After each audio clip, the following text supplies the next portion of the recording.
Homemade Cerelac அல்லது homemade serial mix. இதை நான் 2 டைப்பாக பிரிக்கிறேங்க. ஒன்று இன்ஸ்டன்ட் டைப். இதை நீங்கள் எங்கேயாவது குழந்தைங்களோட ட்ராவல் இருக்கும்பொழுது கொஞ்சமாக எடுத்து சுடு தண்ணியில் மிக்ஸ் பண்ணி அப்படியே கொடுக்க முடியும். அண்ட் 2வது அடுப்பில் வச்சு சமைக்கக்கூடிய ஒரு டைப். இதை பற்றி டீட்டெயிலாக அடுத்த வீடியோவில் பார்க்கலாம்.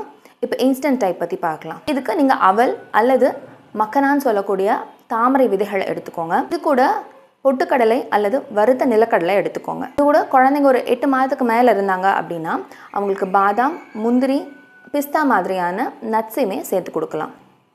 உதாரணத்துக்கு 1 கப் அவல் எடுத்துக்கிறீங்க அப்படின்னா அதோட ஒரு 1/4 1/2 கப் அளவுக்கு பொட்டுக்கடலை எடுத்துக்கோங்க. இதோட 1-2 முந்திரி, பாதாம், பிஸ்தா எடுத்துக்கலாம். இது எல்லாத்தையுமே லேசாக வறுத்து ஆறுனக்கப்புறம் மிக்சியில் போட்டு அரைச்சிக்கோங்க. அதை சலித்து ஒரு ஏர்டைட் கண்டெய்னரில் ஸ்டோர் பண்ணி வச்சுக்கோங்க. இது 1 வாரத்துலேருந்து 10 நாளுக்குள்ளே யூஸ் பண்ணிவிடுங்க. இது நீங்கள் குழந்தைங்களுக்கு கொடுக்கும்போது இது தேவையான அளவுக்கு எடுத்து நல்லா சுடு தண்ணியை இதோட மிக்ஸ் பண்ணி மூடி வச்சுடுங்க. ஒரு 5 to 10 மினிட்ஸ் கழித்து குழந்தைங்களுக்கு இது கொடுங்க. இதோட நீங்கள் தாய்ப்பாலையோ இல்லை ஃபார்முலா மில்க்கையோ கலந்து கொடுக்கலாம். வாழைப்பழம், மாம்பழம் மாதிரியான பழங்களையும் நல்லா மசிச்சு இதோட கலந்து கொடுக்கலாம். இதோட நெய் அல்லது தேங்காய் எண்ணெய் அல்லது நல்லெண்ணெய் சில சொட்டுகள் கலந்து கொடுக்கலாம். 2-3 உலர் திராட்சை இல்லைன்னா ஒரு 1/2 பேரிச்சம்பழத்தை நல்லா சுடுதண்ணியில் ஊற வச்சு மசிச்சு இதோட கலந்து கொடுக்கலாம்.